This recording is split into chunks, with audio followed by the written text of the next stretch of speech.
My husband's a director at a well-known company. It's something you, a high school graduate, could never achieve in your lifetime. During a reception at a fancy restaurant, I unexpectedly ran into a classmate who insulted me for being out of place in such an establishment. She suddenly started boasting about her husband, being ignorant of who I really am. She repeatedly mocked me, calling me a loser or a failure. "Well then, I guess he's getting fired tomorrow," I said. "What?" she responded.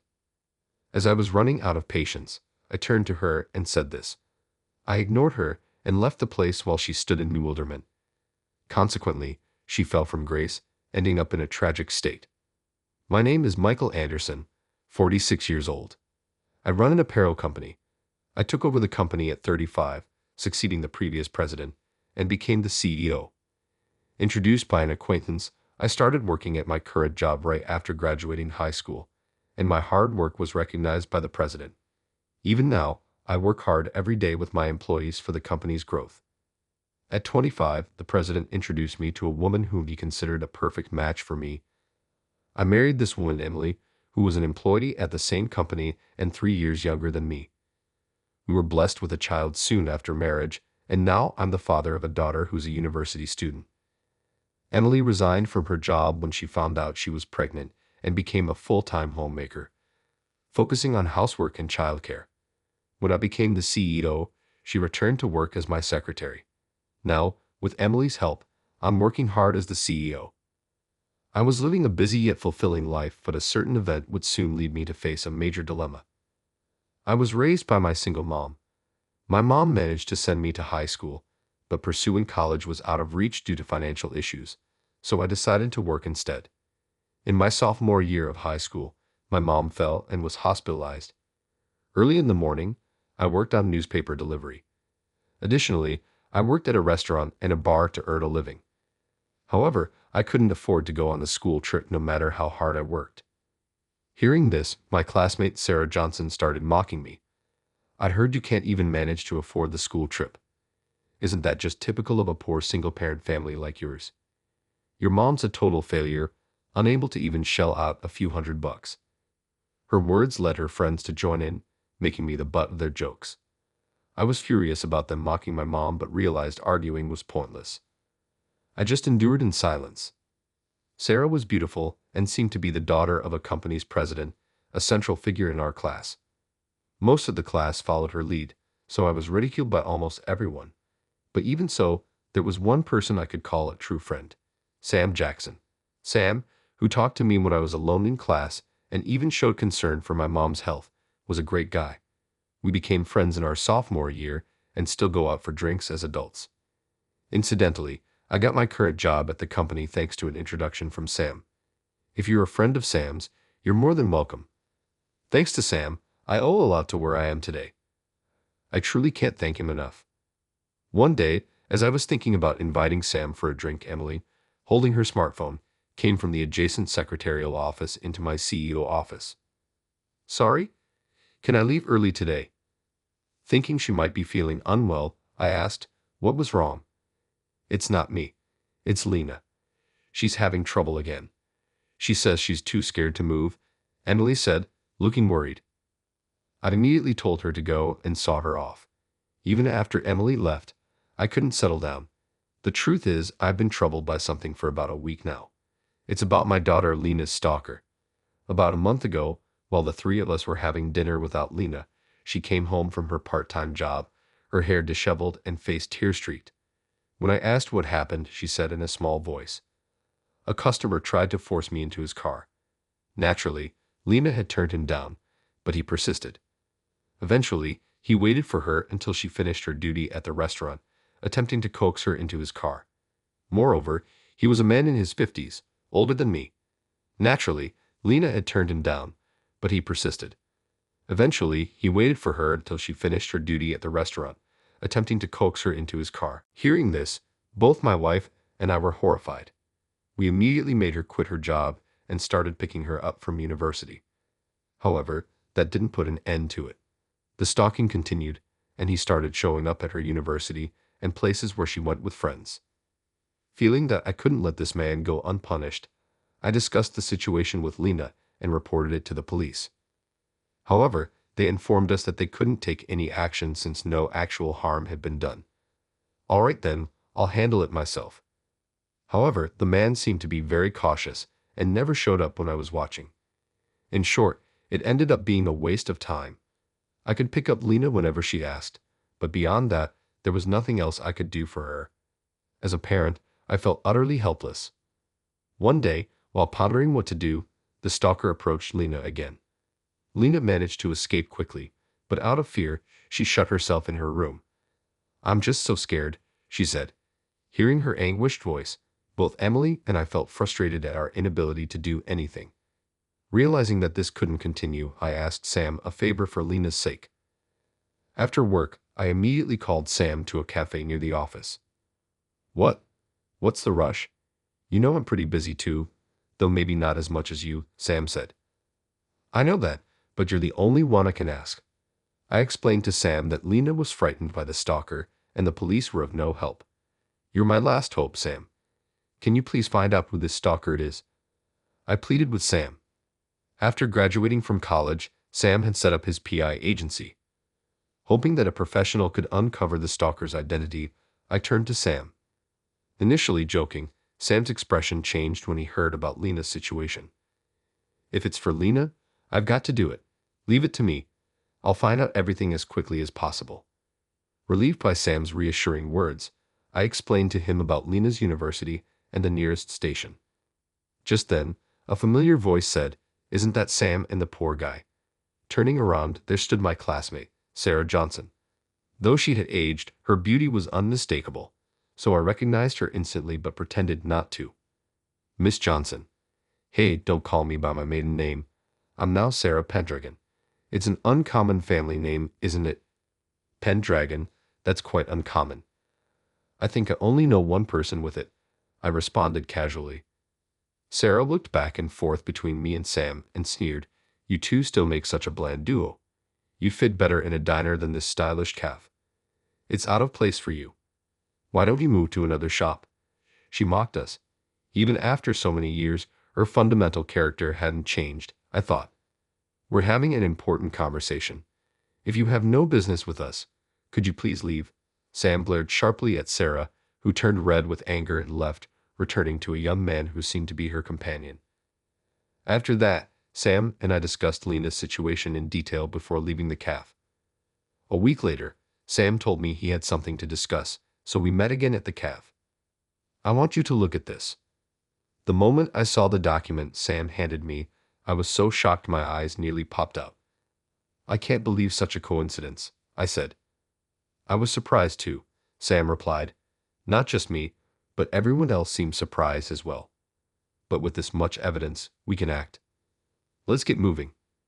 Just as I was about to say something, Sam said, "Can you give me just 2 or 3 more days?" He wanted me to wait before taking action. Thinking of Lena, I honestly wanted to end this as soon as possible. Even now, Lena is struggling to leave the house, and I've been forcing her to go to university just to catch the perpetrator. But there might be a reason why Sam is asking this. With that thought, I reluctantly nodded in agreement. The next day, after learning the shocking truth, I went to a high-end restaurant for a business dinner. As I stood up to go to the restroom, there she was again, Sarah Johnson, exclaiming, "What is a poor guy like you doing in a place like this?" Even more out of place than at the cafe. While thinking how unlucky I was to run into her, I told her I was here for work. To which she replied, "For work? That's a lie. There's no way a high school grad from the bottom can have a decent job. You must be working in some insignificant factory, right?" She mocked me without even knowing my job, just making assumptions. "Actually, I happen to be a CEO," I retorted, angered by her condescension. "A high school graduate as a CEO. Even if it's true, it must be some tiny company with 1 or 2 employees." "That's not a real company," she scoffed. Still, Sarah didn't stop mocking me. Growing increasingly annoyed, I was about to dismiss her when she suddenly started boasting. "My husband is a director at a well-known company. That's something you, a high school graduate, could never achieve in your lifetime." She proudly spoke of her husband, the sales director at a well-known apparel brand. Comparing her husband to me, she kept calling me a loser and a failure, continuously mocking me. I was running out of patience. Well then, I guess he's getting fired tomorrow, I said. After that, I left a bewildered Sarah Johnson behind and walked away. After finishing the dinner successfully, I returned home. I arrived home before 9 o'clock, but the kids had already gone to their rooms, leaving only Emily in the living room. Welcome back. You must be tired after being out so late. Did the dinner go well? Emily's caring words prompted me to ask about Lena. Her face clouded over in an instant. It seems it didn't work out. She cried today, wanting to quit university, she said. I see.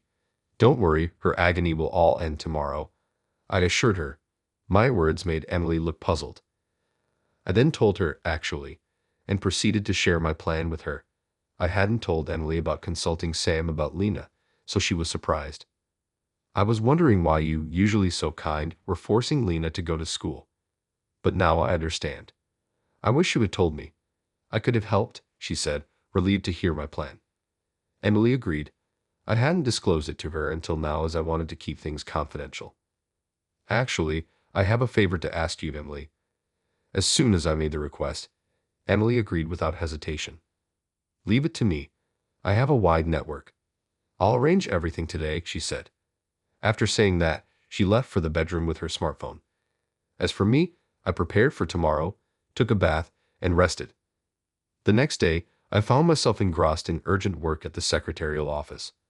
I had a specific purpose for being there.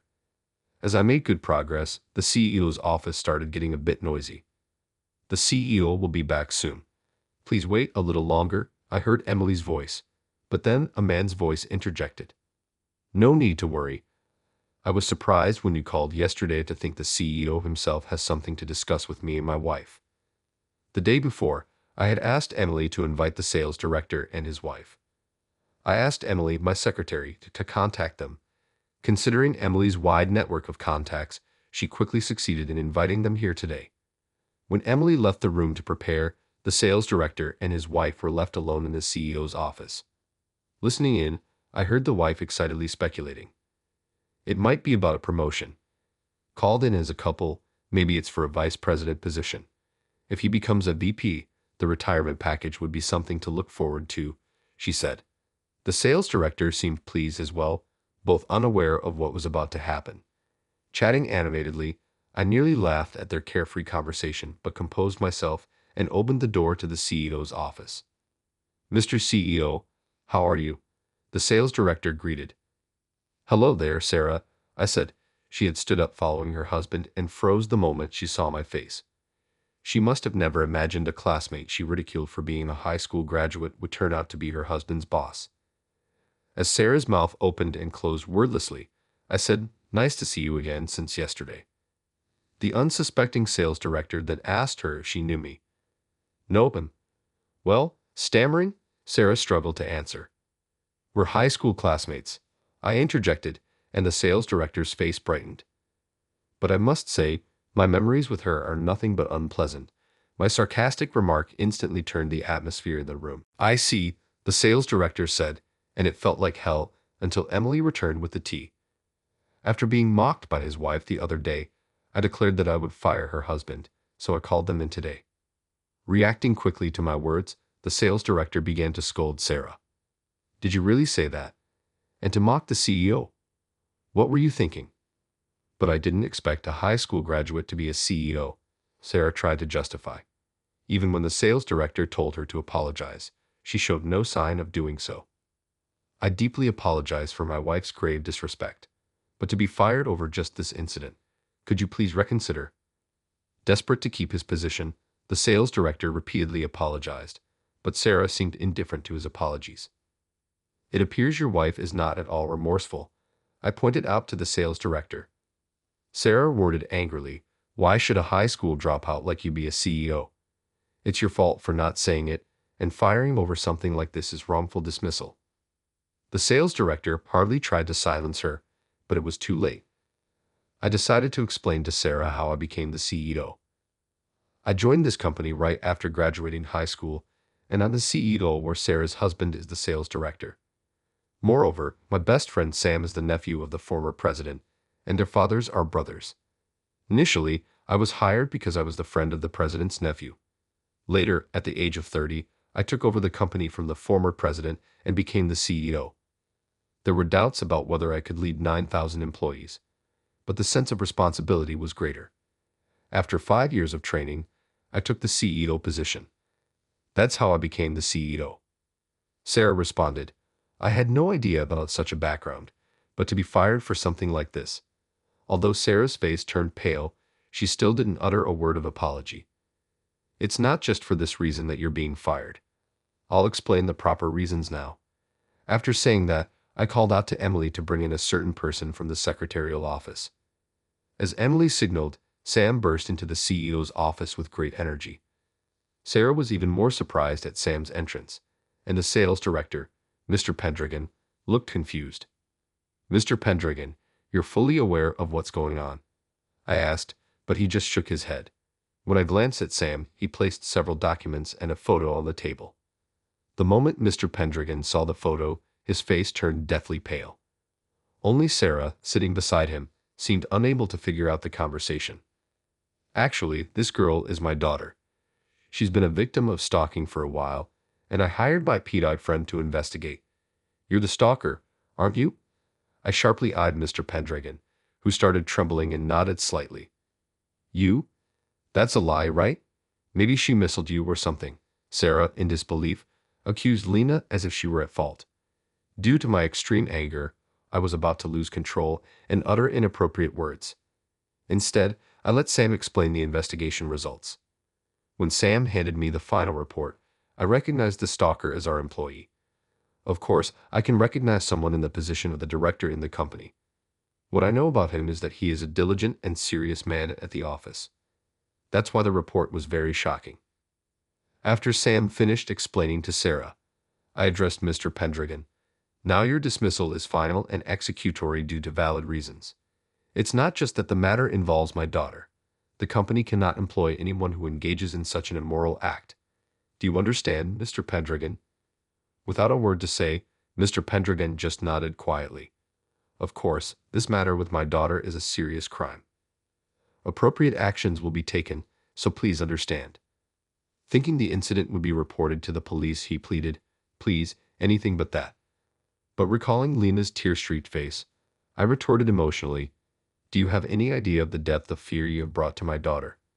If you have even the slightest understanding, accept your punishment. At this time, Mr. Pendragon hung his head in defeat. I thought it was all over, but then Sarah suddenly said to her husband, I'm divorcing a stalker like you. Get out of here right now. Just as she said this, Sarah approached me with a sly smile. I'm sorry about everything before, but in return, I'll be your wife. Aren't you happy to have a beautiful woman like me? Incredibly, she started making advances toward me right in front of her husband. Disgusted by Sarah's behavior, I informed her that I was already married with children. Unfazed, she began to talk nonsensically about being a second wife. As I wondered what to do, Sam suddenly burst out laughing. What's so funny? Do you have a problem?